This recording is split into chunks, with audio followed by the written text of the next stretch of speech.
Hello, hello.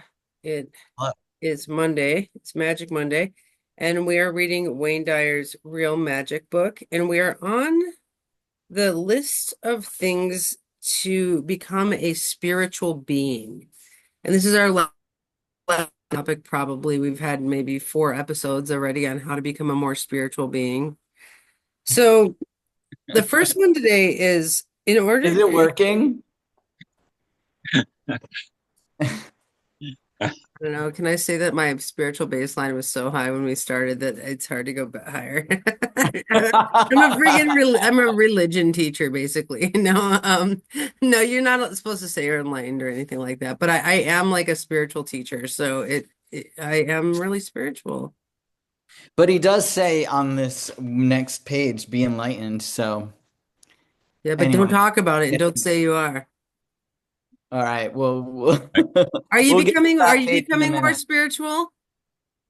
Uh, yeah, I like we were talking about on Sunday at Course in Miracles, where the this week's lesson was I am spirit.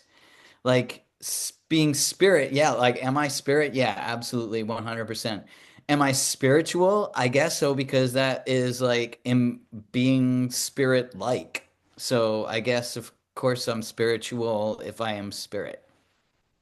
Or you are relevant to your spirit, like you pay attention to your spirit? Yeah. Yeah, yeah, I could say the same. I pay attention to my spirit. Yeah. Does that make me spiritual? I don't know. I think it does. I think it makes you more spiritual than not. Yeah. I think with self-improvement, like I think it's okay to just be like, oh no, I was really good at that thing already. Like you're not supposed to say that when you're doing self-improvement. You're supposed to be like eternally humble and like no matter if you're good at something. But it's like if this book was about like becoming more athletic, I could be like, oh yeah, it's really working because I was not very athletic before, you know? But yeah. Yeah. Well, it is. It's kind of a virtuous cycle because we're interested in these books because they're the kind of books that we would be interested in. Yeah, And totally. because they're the kind of books we would be interested in, like, and we're decades old, we've been reading these kinds of books for decades. Yeah, that's true. Yeah. I enjoy being spiritual. I think it's my favorite way to be. Okay, so the point for today is one point is to become more peaceful with yourself in the world. Give yourself a quiet time alone daily for 1 week. Yeah. We talked about that. And Yeah. I think we talked about that. That's where we ended it. We all Oh, I see. decided that Okay. we already do that. All right. And yeah, in some way we do it, right? So then the next one is to befriend and cultivate your intuition. Treat those inner proddings that crop up in your mind as welcome guests instead of labeling them nothing but random hunches. Befriend and cultivate your intuition. yeah, Yeah, I can I agree with this too. yeah, and I really want to. Yeah, I well, would like to cultivate my intuition so that it supersedes my critical analysis. beautiful.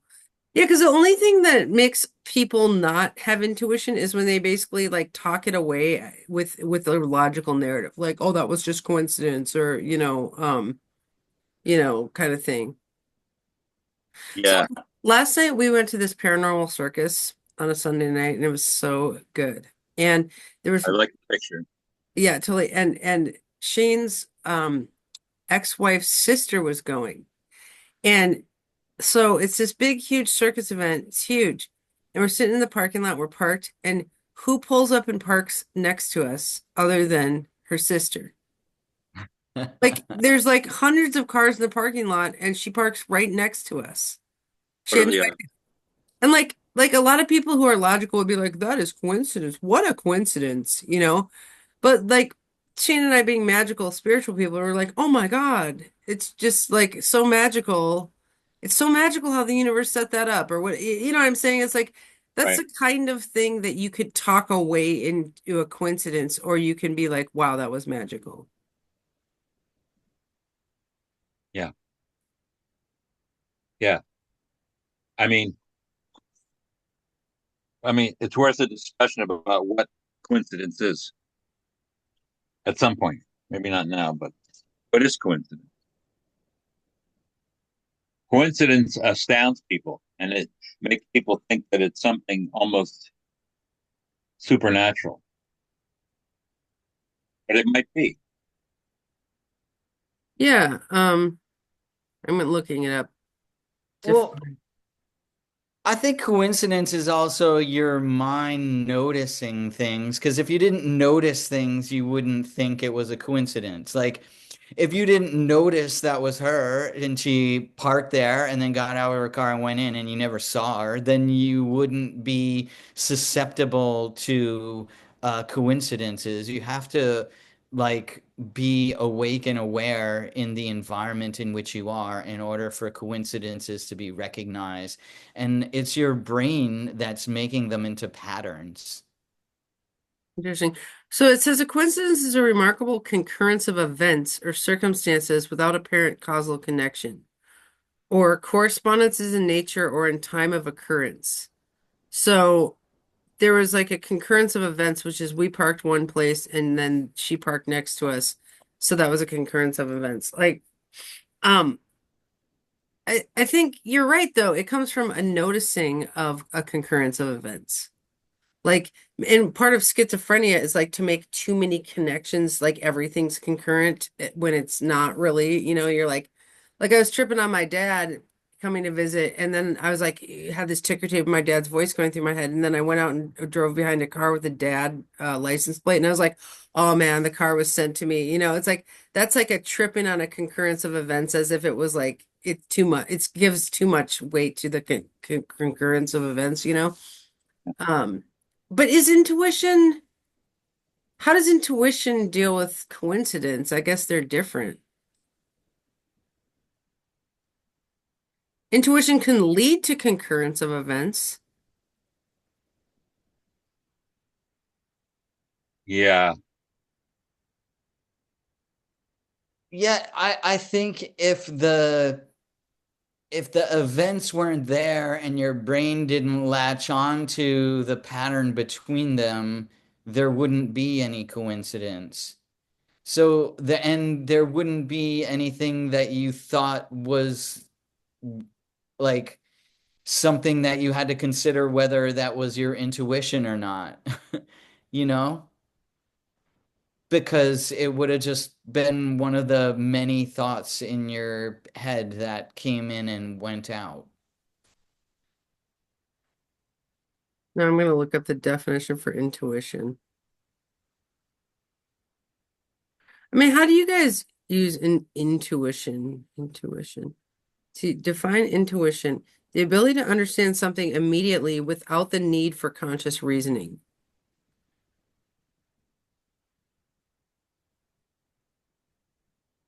So Yeah, it's for me, your mind, and your mind is making pattern matches, and that is your intuitive voice, is something that is a thought that you recognize the importance or specialness of, and then you kind of latch onto it. so intuition. right. Go ahead. And it's spontaneous, I'd say. You don't reason it out. The ability to understand something immediately without the need for conscious reasoning. So people always say like when they met somebody, they just got a feeling about them. Their intuition spoke to them, right? So it's like they don't need to know like where are you from and where'd you grow up and what was college did you go to? It's like they just knew that that person was good or bad.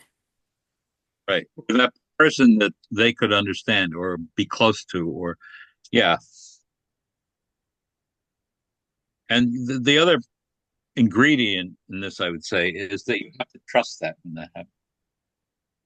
Because critical analysts like us, I'm saying us, but speaking for myself, we're like, we're ready to start analyzing something. And intuition may be the thing we should trust instead of the analysis. And intuition might be the first thing that hits us. Like look at this person. I'm fascinated by this person. But, I know they're from New Jersey and, and they don't have a nice car and all that stuff is takes longer and it blocks the initial feeling that I'm fascinated with this person and I want to get to know them. So I feel like sometimes my brain is in my way. So if we looked at your blue hair and we're like, my hunch is that that's gonna, that that's gonna increase views. But it's like I don't have any data to prove that that's going to increase views. But my hunch is that intuition? Yes. What did you say, Jay-Z? Yes. Yes. Okay. So, or like if you're looking for a girlfriend, you're like, oh, I just feel like I should go into this restaurant right now. I just feel like it might, be fruitful. But there's no data to prove that. That's intuition. Yes. I think you're the blue hair thing, and I'm waiting for somebody to tell me I'm wrong, but the blue hair thing is um, based on a series of uh, items that you know about, statistics, characteristics about YouTube watching that you may know. You're guessing that maybe the blue hair thing will get hits. That's all in your head. You're not teasing it out and making notes, but that's all in your head. But to me, that doesn't strike me as intuition. I have to go in this restaurant. I have to cross this street to see something. That's intuition. Yeah, because my gut feeling about your blue hair could be like an aggregate of data and books I've read already. Like it could be an aggregate of statistics that I'm holding dormant, Yeah, but something that just is totally devoid of factual information, but it's just a feeling. yeah. And based on what you know about YouTube, but you might not be able to recall what you know about YouTube. You may just know it so internally that that's influencing how you're thinking. Yeah, I think that we do make our judgments and the ideas that pop into our heads are based on our life experience. I mean, because ideas that pop into your head are electrical impulses that travel, certain pathways in your brain, and they're likely more likely to travel a pathway that they've gone on before Mm. because you've created those synapses, and then you're more likely to keep thinking that way. So I do have to say that, like, it is from your past experiences that uh the electrical impulses travel a certain way and give you a certain image in your mind's eye, and maybe that is why you have that thought and not some other thought, and also how you can like kind of judge whether or not it's like gonna have a good outcome because you have had experiences with outcomes of similar things. Yes, Yeah, I mean, I think we could say our intuition is built on knowledge and wisdom, and that's okay. But what it is devoid of factual you know, um, support. It's like you can be like, on my manifestation journey, I just had a feeling I should go to this game group, and I don't have any facts to support it, but I just have a feeling it's going to work, you know, and that if we're going to live a magical lifestyle, it's okay to just be like, I just feel like X and Y Z is going to work, or I just feel like this is the next thing on my path, and it's okay to go by feeling first and not fact. Yes. And I think like especially like you're very interested in Kaizen, and it's similar what he says here, then was it the choice that will keep me on purpose? Then go in that direction one step at a time. Before long, your intuition will become your most trusted companion and one that you will value and celebrate as it surfaces within your mind.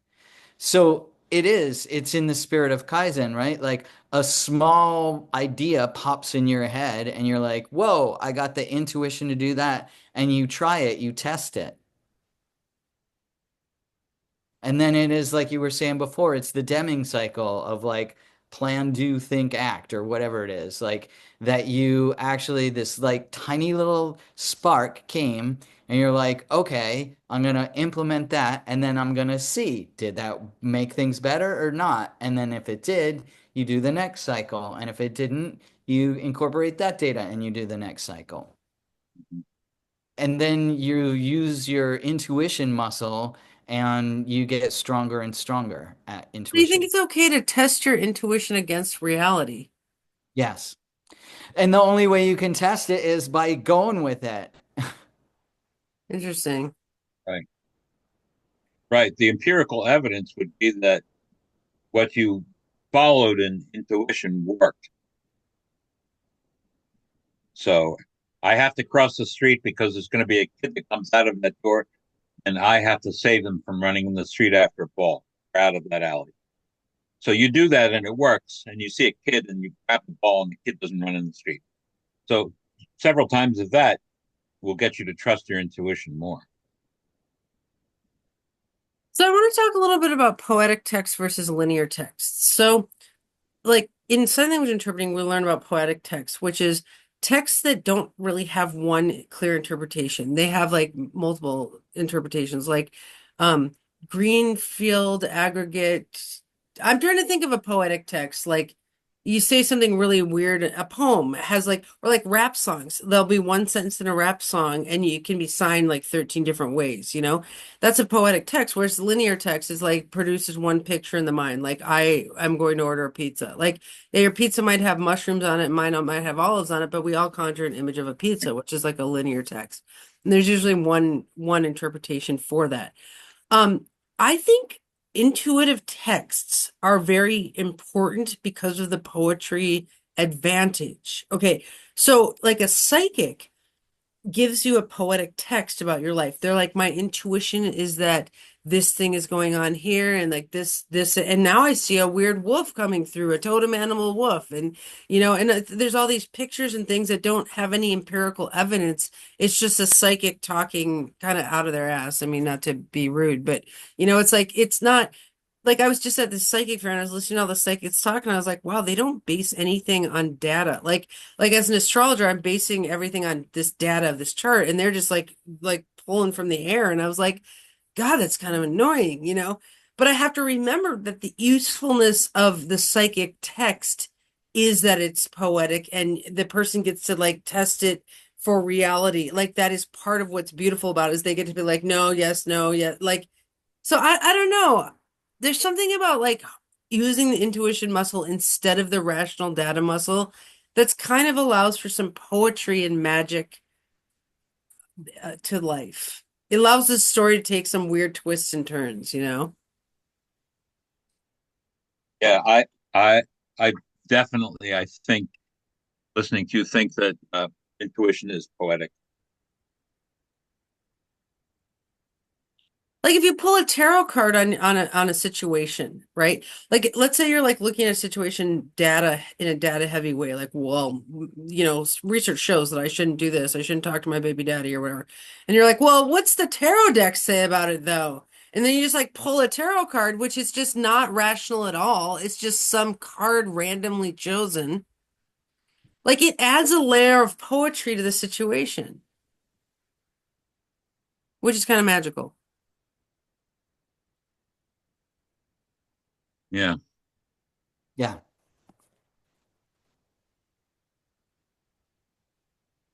yeah, and it uh, invites interpretation as well.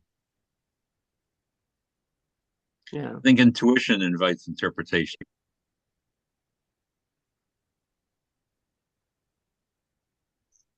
Okay. Hmm. Well, yeah, and I think we kind of talked through intuition there. And sorry if I talked a lot, but I do have some thoughts on it because I did work as a psychic for 10 years and now I work as a data technician of astrology, and like I like the data one a lot better personally because I don't like this grabbing at the strings of concepts that I don't understand. I don't like that, but guess I'm not as spiritual as I thought You're just the systems analyst. about the Yeah. spirit, though. So, all right. Any other comments on intuition, or shall we move forward? Well, we could probably talk about it for weeks, but let's move forward. Okay. Just stay focused on what you are for in life rather than what you are against. Inventory everything in your life that you are opposed to, and then reword your list to reflect what you are for.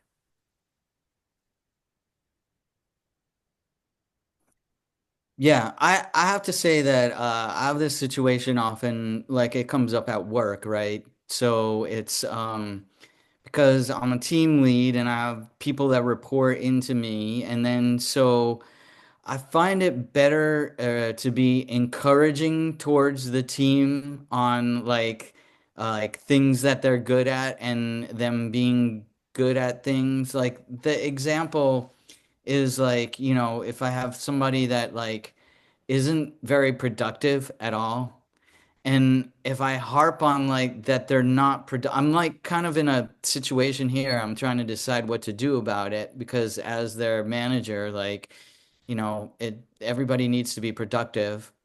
But telling this person like you just really don't seem very productive, I don't think it's going to help very much. But I have to envision them as being more productive and be like, what can I do? I envision you as productive, and it must be frustrating to you because you don't seem like you're getting a lot done. So, how can I help you be more productive? How can we make a more productive you? Oh. Does this make sense? Yeah, that was really good, man. You like woven some manifestation there and some positive reinforcement, and then also showed them they were lacking. That was crazy. Like, what are you crazy? Just are you a genius? No, you can't say you're a Yeah, I was genius. gonna say like I would take a positive approach where I would tell them that they were productive. Where I'd be like, I love how productive you are. One of the things I love about you is how productive you are. But that would be a lie. Yeah, that gets a little dicey too, because then with HR, like you can't be misleading people that they're actually doing a good job. Right, And then on their performance review, you kind of blindside them. right. Well, okay, Alexander, why do you You're think really productive on Monday so Alexander, why do you think it's more important to stay focused on what you are for rather than what you are against? because this is something I espouse and very clear to me. You don't what if what you want, and manifestation theory sort of backs this up. What you want should be out in front of you because what you're against is behind you. So you don't want to say, "I don't like authoritarianism." You don't say that. You say, "I want democracy," Yeah, because you're basically because creating a that's what picture you of want. authoritarianism. So yes, yes. Every time you say the name of the person leading the regime, that person goes out into the universe. And if you say, I want democracy, that's what goes out into the universe. Not to use an example that we all know. But I think, if you want a girlfriend or a boyfriend, you don't think about the girlfriend or boyfriends that you had. I don't want somebody like that. I don't want somebody that drools on me in bed. I don't want somebody that leaves all the cabinet doors open. I don't want somebody that puts cereal all over the floor. What you think about is what you want. I want somebody that we can share like-minded ideas with, who will spar with me and call me on my crap. I want somebody that is philosophically as interested in the world as I am. And so all those things, first of all, when you say that, all those things are clearer to you because you're saying them out loud. I mean, even in your head, you're saying them out loud. It's not an amorphous thing. I want a boyfriend, girlfriend that, like, oh, wow, yeah, that, you know. But if you say all those things, then it becomes clear for you and the universe. Is And then you drilling on can go you in toward, bed bad? what's that? If they drill on you in bed, is that bad? No, no, it depends on what you like. That was just an example. I don't mind that actually. I've been drilled on. It's okay. Okay, sorry, I just had to clarify. No, no, I don't mind that at all. It was just an example. Some people might not like that. It doesn't matter to me. So I think that's a I've been point drilled on. taken is that in manifestation theory, that's actually bad manifestation. And to talk about and think about what you're against makes more of that thing. So that's one error. The other one is no one likes a negative Nancy, and that it's not magical to be all negative. Yeah. Yeah, Well, I think also I like what you were saying, Alexander, about like that it's you're concentrating on the past if you're concentrating on the way things were up till now and not the future, which is the way things will be. So whatever was in the past, in the future is democracy. And so let's not like focus on right. the past. We're focusing on the future, the positive future that people are getting will get behind and help build. I like that. He says this is an excellent I, method for eliminating much of the inner turmoil and stress that surfaces from the fight list. Remember, all that you fight weakens you, and all that you support empowers you. This is mind control. I mean, when you have something that surfaces that you don't like and you speak about it, you just you make your life worse. Like, yeah, I think this is basic mind control is like turn it around, turn it around, turn it around constantly, and then make the thing in the future, you know. Like in the racism in fighting racism in astrology, we didn't call the show racism in astrology.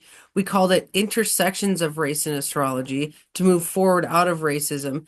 And then after that, we kind of handled that. Then we changed it to intersections of culture in astrology because we actually took more racism out of it. Like we keep moving forward into like a better but it started the first episode was like, is astrology racist? But we didn't call the episode racism in astrology. It's hard to explain, but like we were trying to clear out racism, but we didn't want to focus on what we were against. We want to focus on intersections of race and astrology, which kind of heals the issue. You know what I mean?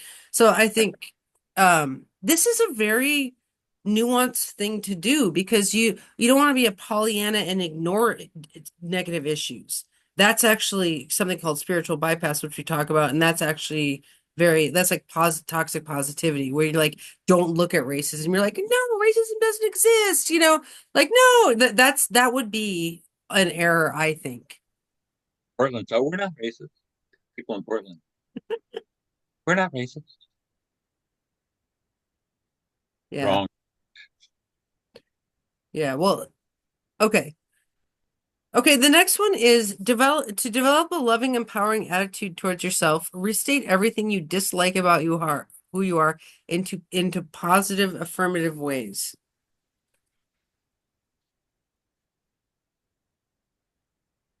That's difficult.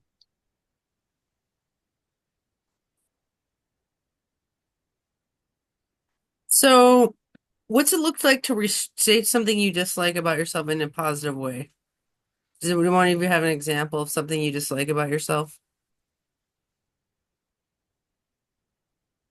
Well, yeah, I mean, the laziness example fits me. In dating apps, they say, I'm looking for somebody to take long hikes, and I just want to look for somebody to take long hikes to my car. But the thing is that it's difficult for me to say, um, I wish I had more energy, or I'd love to have more energy. That's difficult because I know that basically I'm lazy. I would rather sit than do anything else. And it's not because I'm terribly old, which I am. It's because I've always been this way. I'd rather sit and read than Taurus do anything. moon. He is a Taurus moon. Right. Yeah. All right. That I makes have a sense. Taurus moon. Yeah, You're it's great. like Ferdinand the Bull would So, sit under the tree smelling flowers. yeah, Yeah. yeah. My Taurus moon wants to sit in a chair. Yeah. Yeah. What's wrong with that? There's nothing wrong with that, but you have to get out and do the thing. I have a catio that I started to build 2 years ago, 3 years ago, and it's at a wherever I stopped that one day, it's still in that position. I have all the materials that I need to finish it. So that's You, negative, but you have to you ask yourself can't say, "Oh, why I the wish." catio's at the bottom of your queue. Yeah. Well, I don't know how to interpret that or reinterpret that. It says be for having more energy, but that's I don't know how to Well, I could make. reframe it and say you're beautifully peaceful. I could reframe it and say you're beautifully peaceful and not avoidant of situation. Like I like that you sit there in one spot because then you're not like getting up out of the camera the whole time. Right. Like I like how you're lazily making an episode. That's great.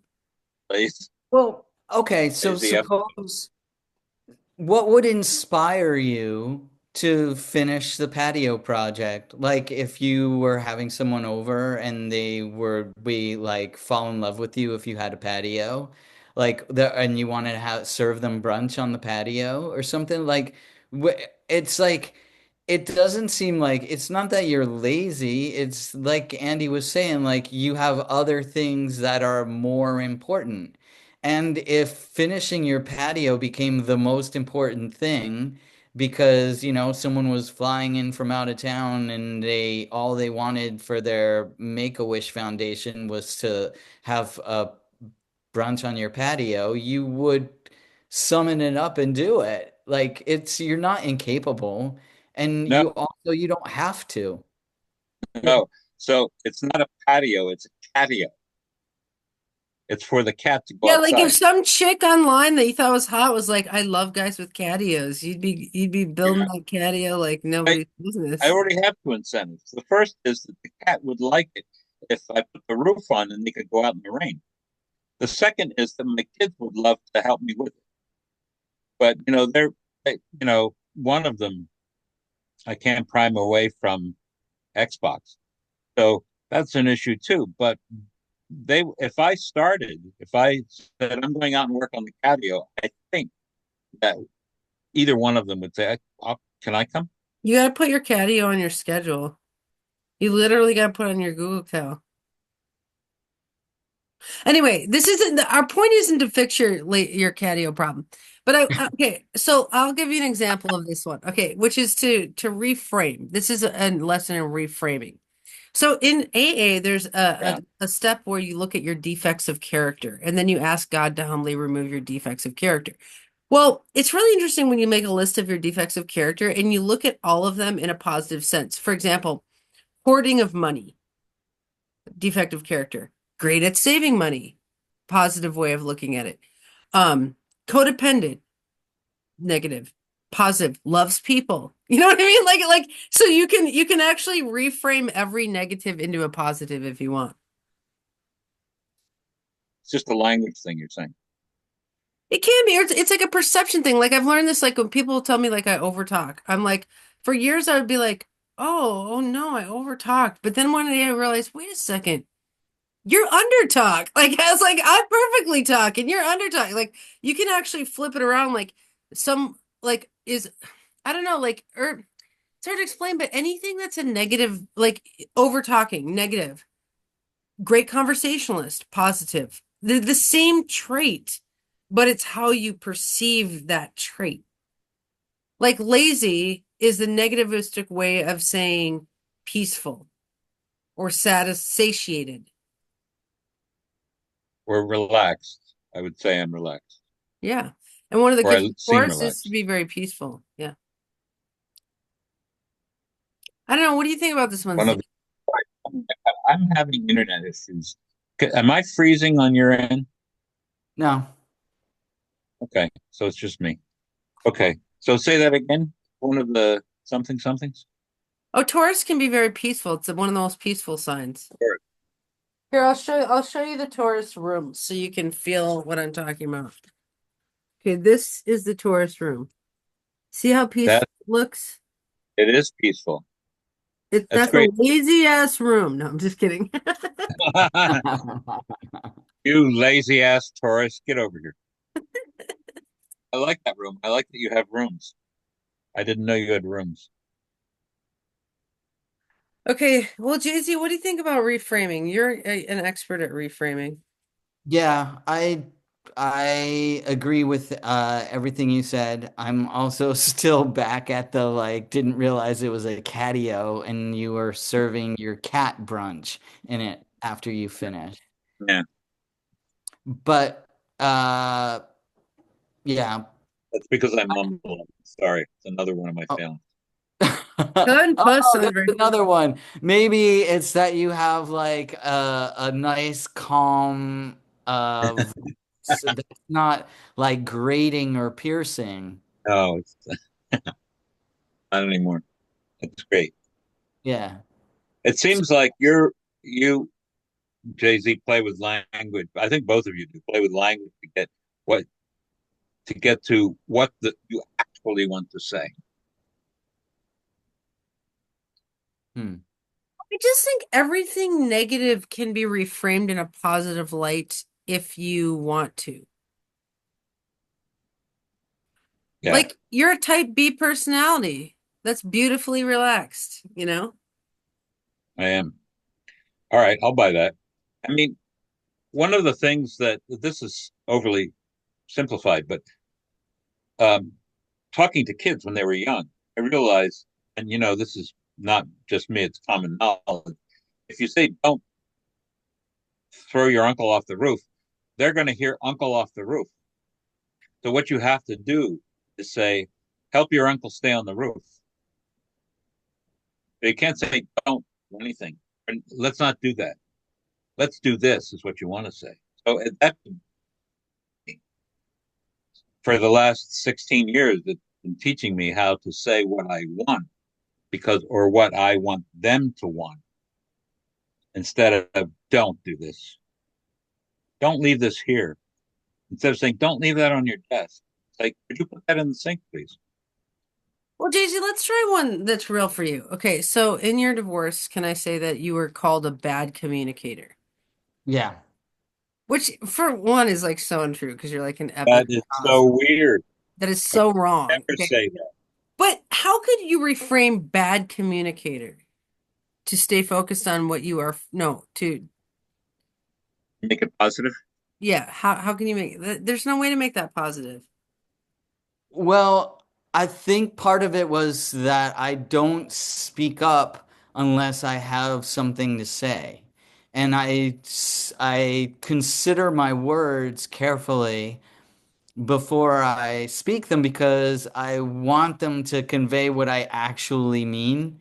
And so I think that that's how I would spin like being accused of being a bad communicator for not speaking up. Hmm,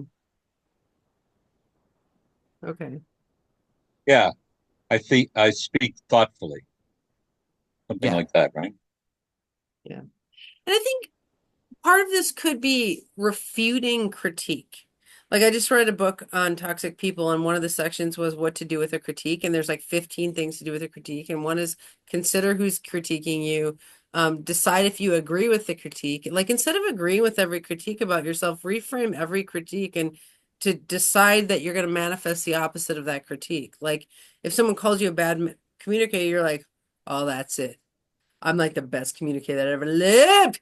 I'm gonna study books on communication. You know, like you like I don't know, like I don't know, just like yourself. I feel like the lesson in this one is like yourself. Yeah. Yeah, it says develop a loving, empowering attitude toward yourself. So you have to like yourself, you have to love yourself, and you have to empower yourself. And those two things we could keep with us, Could be like one of those things you write on your arm. Loving, empowering, Yeah. Like loving and Lumiere, if I had one critique of you, it would be you're too eager to be negative about yourself. Because you love self-deprecation. Like you'll be like, I'm the worst, and then you're like so happy. It's like the fucking funniest thing. Like you get happy in well, self-deprecation. That's so nihilist. the fear of arrogance. I think The fear of I hierarchy. Arrogance. have a Oh. patriarchal arrogance, and so I think that if I'm aware of my fallacies, then I won't slip into an enormous ego. Hmm. But do you like yourself? What's today? Monday? Yeah, today I do. No, you're perfect. I love how you are. I Yeah, love your false humility algorithm. I'm the so false glad that humility. yeah. I am grateful for not having been raised male and not having to worry about being too self-confident. Yeah, you can just be well, yeah. Yeah, that's great. Okay, should we do one more? To enter Yeah. a state of enlightenment, spend some time every day in awe. Yes, in total and complete awe. Be thankful for your liver, Ah, like your watching cat videos. oh, in the cat video. Ah, No, not that kind of. I Please, love watching you want cat that? videos. Oh Oh my God, God, I would spend 5 minutes a day watching cat videos. That would would make you? it Do a you? day. Maybe I Only spend 45 seconds a day watching cat videos. we should actually get through these two because that's the end of the chapter. Okay, so we have 2.5 minutes for be in awe. How Okay, how can we do this? Are you in awe? What's the deal? that's my awe. I'm in the awe of the fact you guys keep hanging out with me every Monday. I'm in awe of that. Hanging out with you. Be thankful for your liver. That's what it says. Be thankful for your liver, Yeah. whatever state it happens to be in. Dude, I have no liver. That's right. Ah, Andy, I can see right through you. I can see I'm right so through you. transparent. Yeah, All right. Well, that I'm is in awe. We have established, I think, in other discussions how in awe we all are of different things throughout the day, throughout the week, throughout the month. yeah. yeah. I don't think we need to worry about that. We find awe. Besotted with life. Yes. It's Well, not, it's not at all. in this paragraph section, I had highlighted yeah, oh, I like a few minutes a day in total I will contribute to your spiritual awakening faster than any metaphysics course, which is awesome. And I like the next sentence that says this. Enlightenment is simply the silent acceptance and appreciation for what is. Wow. We're really Wow. learning that in Insight Enlightenment for the Lazy. I know we keep Isn't that belaboring great? fake free will, but it does teach you, it beats you into you like everything is as it should be. You know, Yeah. And well, Does, I like does, the does that simply dove, the does, silent acceptance. enlightenment yeah. is simply the silent So- acceptance and appreciation for what is. Yeah. Does that dovetail with Guide to Enlightenment for Lazy People? Yeah, it does. You should Oh. accept what is. Okay, the last one is to move past anger and bitterness in your mind, isolate one person such as you feel has wronged you at some time in your life, someone who has not repaid a long overdue debt, perhaps a spouse who left or abused you in some way. Isolate that one person in your thoughts. Now, just for a moment, instead of feeling hate and bitterness, try to imagine yourself sending them love.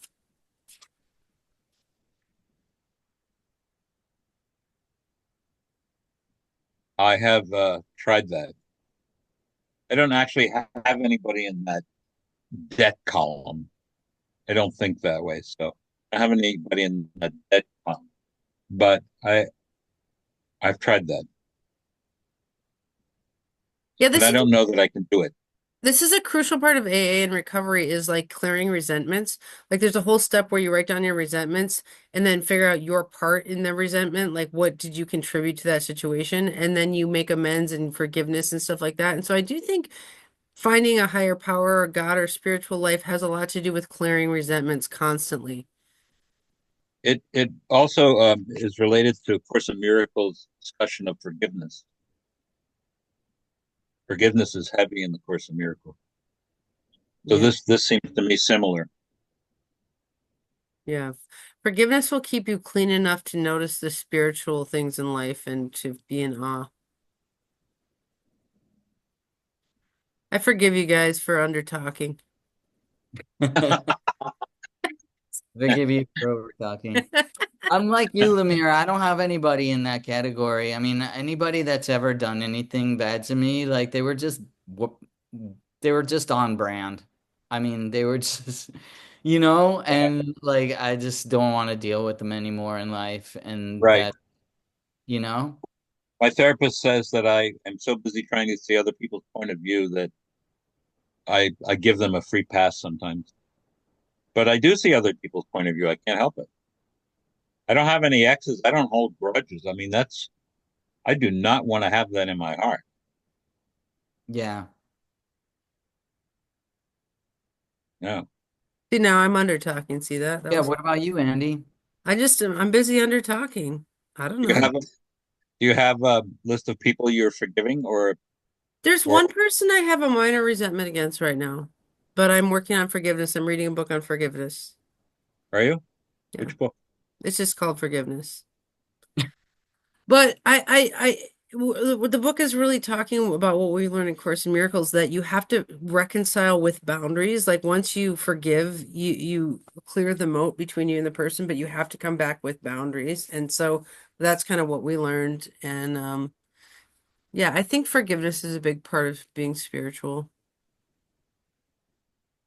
Sure, I would say that. Yeah, I like what you're saying, Andy, and it's what we've said before too, like forgiveness with boundaries. Forgiveness plus fences, I think we said. Forgive and fence. Yeah, totally. It's great.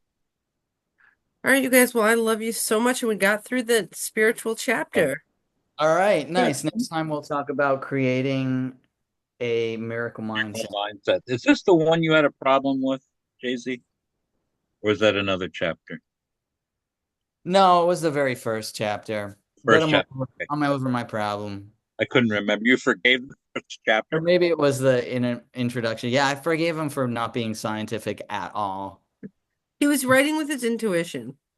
Exactly. All Okay. right, you guys. I'll see you See tomorrow, you next week. Disney, and see you next Saturday, Lumiere. All right. Yep. Bye.